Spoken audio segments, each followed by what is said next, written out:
expelled from his own home by his son. The billionaire holds a secret meeting that changes everything. It was a cold day, with the wind howling mercilessly through the cracks of the old windows in the house that once belonged to my parents. This was the house where I grew up, where I learned the values that guided me throughout my life. But on that day, I was about to lose everything because of a betrayal. Carlos, my only son, the boy I had raised with dreams of success and taught the intricacies of my business, presented me with a document to sign. He assured me it was routine, just a formality to finalize some ongoing projects. His voice was calm, perhaps a bit rushed, but steady. There was nothing in his demeanor to make me suspect the storm that was brewing. "Dad, it's just a signature. Trust me, it's for our benefit, for the continuity of the company," he said, with a smile I knew so well, a smile that had always brought me comfort. I trusted him, without reading the document. I took the pen with hands that already felt the weight of the years and signed. I could never have imagined that this simple act, on a seemingly harmless piece of paper, would be the greatest mistake of my life. The next day, the truth came crashing down on me with brutal force. While I was in the garden, raking the dry leaves that autumn had stubbornly scattered across the entrance of the house, a black car pulled up. Out stepped two well-dressed men and a lawyer, whom I immediately recognized as the legal advisor to my company. "Sir, I regret to inform you, but you need to vacate the property immediately. The house now belongs to the company, and according to the documents you signed yesterday, you are no longer the owner," the lawyer said, with a look of pity that he could not conceal. My mind spun. How could this be happening? The ground seemed to vanish beneath my feet, and I felt a wave of dizziness. My house, the place where every corner held a memory, where every stone in the garden told a story, was no longer mine. And all because of a betrayal by my own son. The agents began to remove my belongings. I tried to protest, but one of them held my shoulders firmly, though not aggressively. "Please, sir, don't make this difficult. We'll help you gather some clothes and essential personal items," one of the agents said, with genuine sadness in his voice. He knew who I was. Perhaps he remembered the young man who once helped build homes in the neighborhood. I was disoriented, unable to fully grasp the magnitude of what was happening. I walked aimlessly, with the few clothes they managed to give me, wandering the streets where every neighbor seemed to offer a sigh of sympathy and dismay.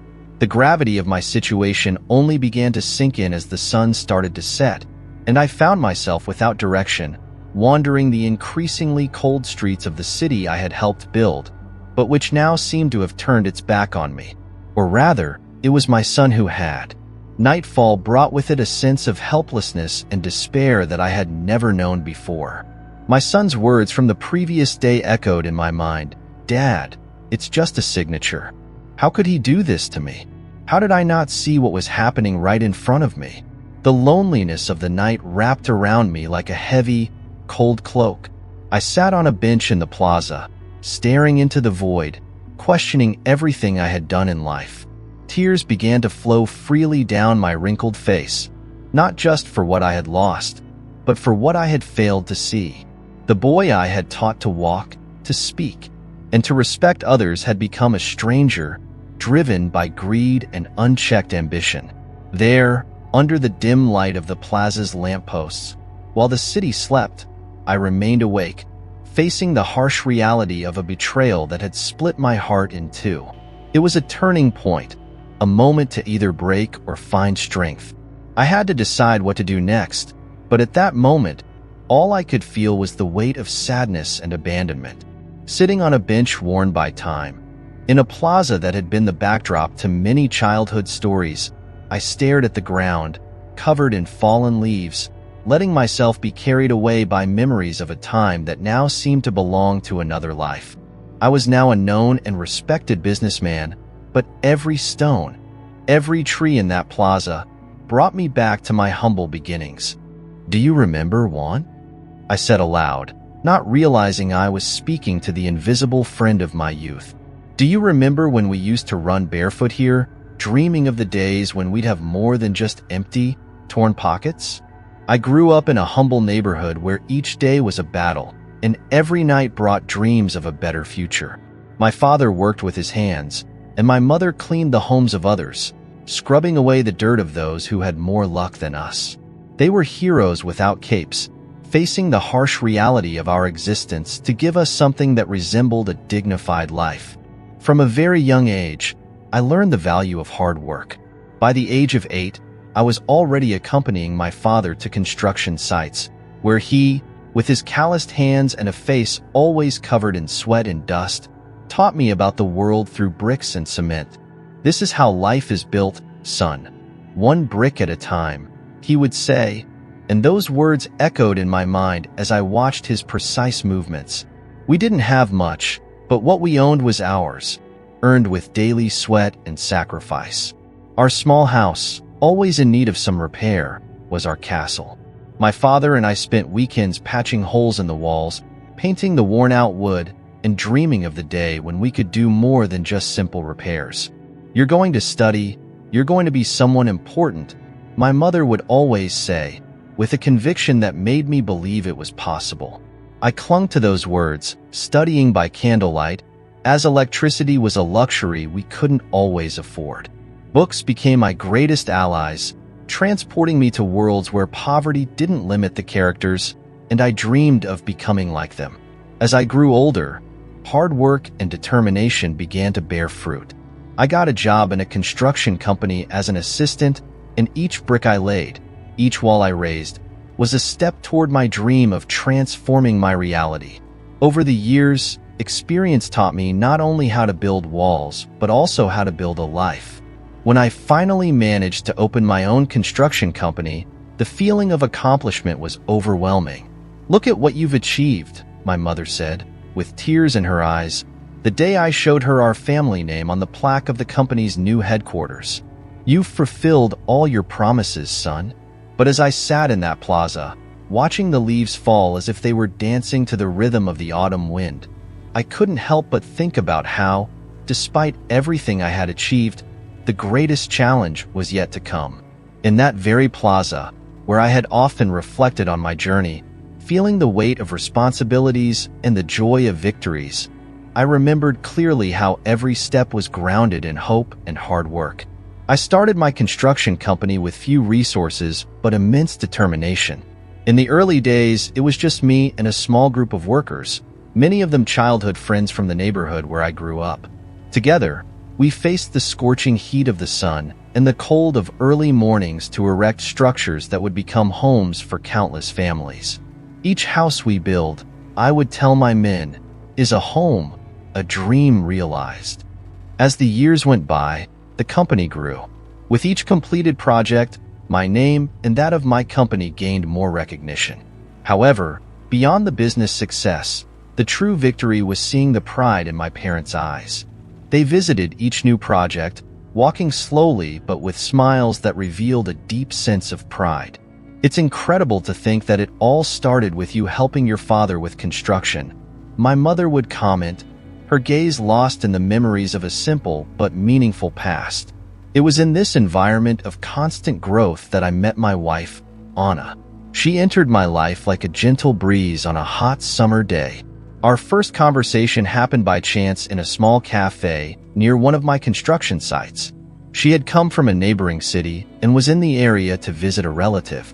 "It seems you're building more than just houses around here," she said, observing the activity on the construction site through the window. Her voice was soft but carried a genuine interest that immediately caught my attention. "I'm trying," I replied, a bit shy. "Each building, each home carries a piece of my story." Our relationship blossomed quickly. Anna was a woman of strong spirit and a supportive partner who understood the demands of my work. When we got married, it was in a small but joyful ceremony in the garden of the house that had once belonged to my parents, the house I had renovated and expanded, which now stood as a symbol of both my success and my roots. When Carlos was born, our happiness knew no bounds. It seemed complete. Our lives felt complete. Carlos was a lively child with a smile that could brighten even the darkest of days. "He'll be a great man someday, just like his father," Anna would whisper as she cradled him, her eyes shining with love and hope. Raising Carlos and watching him grow in a home filled with love and security was my greatest joy. I made sure to instill in him the values of hard work, honesty, and the importance of staying true to his roots. I didn't just teach him about business, but also about life, about respecting others and valuing every opportunity that came his way. Life is like a construction, Carlos, I would tell him as we walked together through the neighborhood where I grew up. Every decision, every choice is a brick. You have to choose carefully where you place them because they form the foundation of everything you'll become. Those memories, those precious moments of life and learning, were what I cherished most. As I sat in that plaza, lost in memories, a part of me longed to go back in time, to relive every laugh, every conversation, every embrace. But life, like construction, only moves forward, and what remains are the foundations we build. The sun began to set, painting the sky in shades of orange and pink as Carlos and I walked through our old neighborhood. He had grown up to become a young entrepreneur full of ideas and ambitions. Ever since I introduced him to the family business, he had shown a natural aptitude for tackling the challenges of the construction industry. It was a pride to see him so involved, but there was also an unease within me that I couldn't quite explain. Dad, I've been thinking about the development of our company and how we can expand our presence in the market, Carlos began, his eyes gleaming with enthusiasm that reminded me of my younger self. I'm listening, Carlos. What do you have in mind? I asked, trying to conceal the anxiety that was slowly building inside me. The neighborhood is changing, growing. I was thinking we could take advantage of this transformation.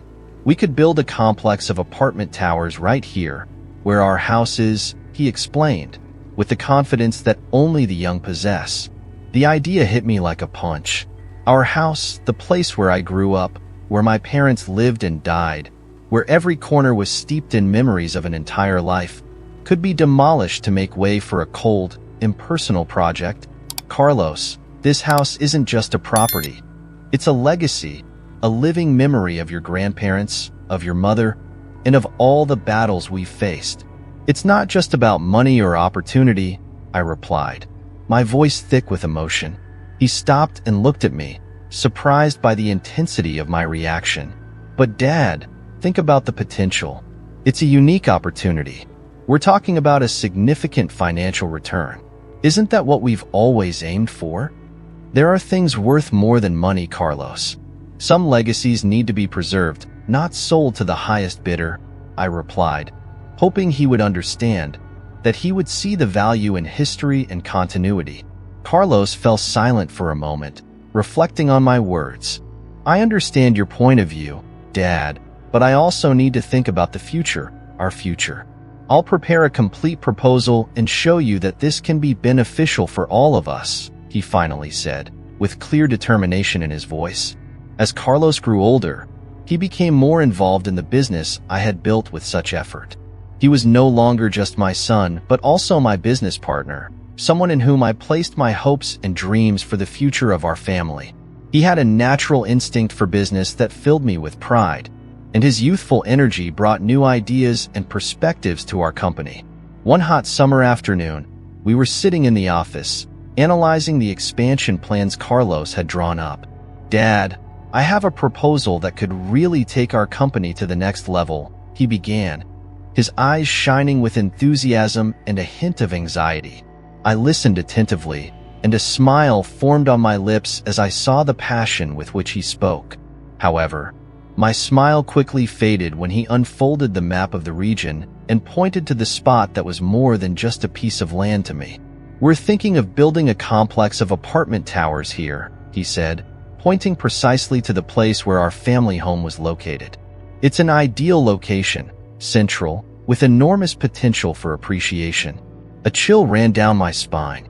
The house he was pointing to was where I had grown up, where my parents had lived, and where so many memories of our family were still present in every wall, in every stone of the garden. Carlos, this is our home, I said with a firmness greater than I actually felt. This is more than just a piece of land. It's the place where I grew up, where your grandmother planted that old apple tree, where—" "I understand, Dad," he interrupted, the impatience of youth sharpening his voice. "But we need to think about what's best for the business. Just imagine how many families could live there, how much we could achieve. We could grow so much here." "We could grow so much here," Carlos said, his voice brimming with enthusiasm as he gestured around. "Think about how much we could expand. Your grandmother and grandfather built this house with their own hands," I continued, the words spilling out, heavy with emotion. "Every brick in this house holds a story, a memory that we can't just destroy to make room for apartments." Carlos looked frustrated, perhaps unable to fully grasp the sentimental value that this place held for me. "But Dad, the world is changing. We need to adapt, innovate," he insisted. "And since when does destroying our memories equate to innovation?" I replied, my tone sharpening. "This house, where your grandmother taught me to cherish the simple things in life, is more than just a structure. It's our legacy." Carlos sighed, leaning back in his chair, the weight of our discussion hanging in the air as thick as the summer heat that stifled the poorly ventilated office. "I just want to do what's best for all of us," he finally said, his voice quieter, laced with a mixture of concern and determination. "Preserving our history is the best thing we can do," I responded, my resolve clear and firm. "This house, our home, will stand."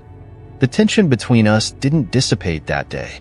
Carlos left the office with an expression that was a mix of frustration and confusion, leaving me alone with my thoughts. I knew his intentions were good, but not at the cost of our family heritage. Sitting in his leather chair in the office he once shared with his son, the air was thick with expectation and disillusionment. He had called an urgent meeting with all the company's directors, a gathering that would determine the future of everything he had worked for his entire life. The directors, some old friends and others long-standing partners, gathered, exchanging looks filled with concern and curiosity. "Thank you for coming on such short notice," he began, his voice steady though visibly marked by emotion. "Today, we need to discuss the future of our company, and more importantly, the integrity upon which it was built." There were murmurs of agreement. He paused, looking at each of them before continuing. "Recently, I discovered that the documents my son Carlos asked me to sign, supposedly for simple administrative formalities, were actually intended to transfer control of the company and our family property." A visible shock rippled through the room. Murmurs and incredulous looks were exchanged as he let his words sink in. "But," he added, raising his hand to silence the room, "these actions will have no effect while I'm still alive." My lawyer, a longtime friend and trusted advisor, suspected the intentions behind these documents and altered them without my son's knowledge. These documents would only have taken effect after my death. The revelation brought a wave of relieved sighs, but also glances filled with sadness at such a close betrayal. "In light of these events," he continued, his voice gaining strength as he spoke, "I have made the difficult decision to remove Carlos from all his roles within the company. This is not just a business matter, but one of moral and familial principles." The directors felt a palpable sense of relief, visibly reassured that the company's integrity was being preserved. "It's not easy for me as a father to make this decision," he continued, "but as the founder and president of this company, I have a duty to protect not just our legacy, but also the values that have brought us this far." He paused, allowing his words to sink in. "The house my father built, where I grew up and where I hoped my son would also grow, is not for sale. We will continue to operate with the principles of integrity, hard work, and respect for the community that have always defined us." After the meeting, as the directors dispersed with a new understanding and a renewed sense of purpose, he remained alone in the office, gazing out at the garden through the window where he and Carlos used to play ball. As the last of the directors left the room, a heavy silence settled over the space. It was then that the door burst open abruptly, and Carlos stormed in, his face flushed with anger and confusion. "How could you do this to me, Dad?" he exclaimed, slamming the door behind him. "Carlos," I began, trying to keep calm in the face of the storm that was brewing. I did what was necessary to protect the company and the values it represents. Values? Carlos shot back, his voice trembling with emotion and a sense of betrayal. What about family values? You're pushing me away, shutting me out of your life as if I'm a stranger. It's not easy for me, I said slowly, choosing my words carefully, not wanting to wound him more than necessary. But you've crossed a line, my son. The betrayal you attempted against our family, against everything your grandfather and I built, cannot be ignored. Carlos paced back and forth, clearly struggling to process the situation. So that's it? He asked, his voice filled with disbelief. Are you going to cut me out of the will, too? I took a deep breath, knowing that what I was about to say would change our relationship forever. Yes, I replied. I'm transferring the management of the company to a trusted friend. And as for the inheritance, you'll have to learn to stand on your own. It's the only way you'll understand the true value of work and life. You're leaving me with nothing? Carlos's voice cracked with disbelief. I'm leaving you with the opportunity to grow on your own, I replied, my tone firm but filled with a deep, unspoken love that only a father can have for his son. Forge your own path. Forge your own path, without relying on what I've created or what anyone else has built. That is more valuable than any amount of money I could leave you, I explained, my voice firm yet laden with a deep, unspoken sadness. Carlos paused, his breath unsteady, as he looked at me. For a brief moment, I saw the boy he once was, the young man with innocent dreams and aspirations, before he was consumed by greed and ambition. I don't know what to say, Dad, he finally murmured, his voice strained. You don't need to say anything right now, I replied gently. In time, I hope you'll see this as an act of love, a tough love, perhaps, but love nonetheless.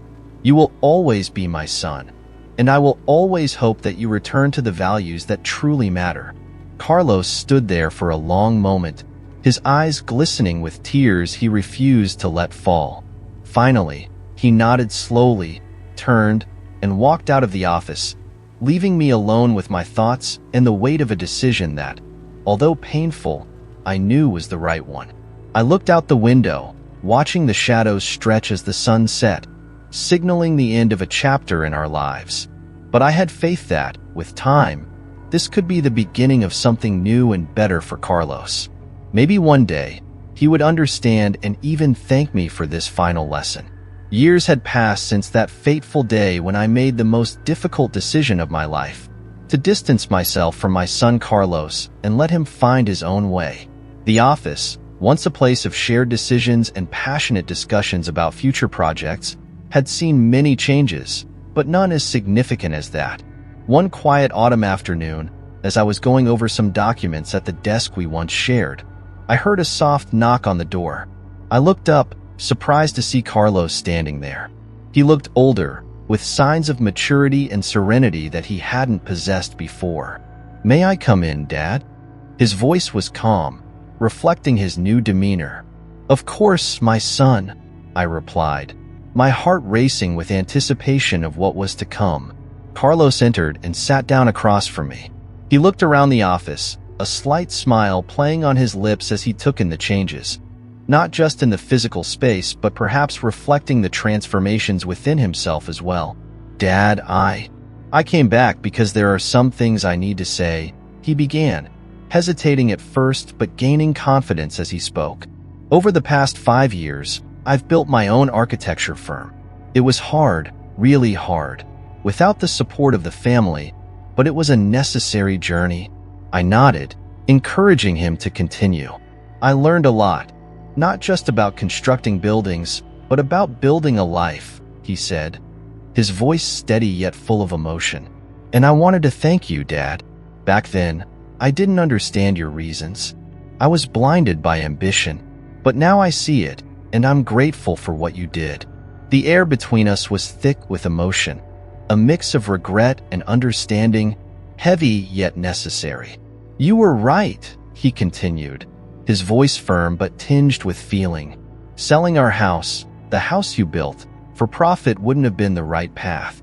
It took me years to truly understand that, to appreciate the value of what cannot be measured in money. My heart warmed at his words. "Carlos, it means so much to me to hear you say that," I said, a genuine smile spreading across my face, one I hadn't worn since he was a child playing in our backyard. "I hope we can start over, Dad," he said, his voice filled with hope. "Not just as father and son, but maybe even as colleagues in some way. I'd really like you to visit, to see what I've built. Maybe there's something we can do together this time, with the right values in place." "I would love that," I replied, feeling a peace I hadn't experienced in a long time. "And I'm proud of you, Carlos, not just for your success, but for the man you've become." We stood up and embraced, a hug that signaled our reconciliation and a new beginning. As he prepared to leave, he turned back and said, "Thank you, Dad, for everything." With a nod and a smile, he left the office, leaving behind a sense of hope and renewal. As I gazed out the window, I saw not only the reflection of the man I had become, but also the promise of what we could still build together. This time, not just on concrete foundations, but on foundations of love, respect, and mutual understanding. If you enjoyed this story, please give it a like and don't forget to subscribe to the channel so you won't miss out on more exciting stories.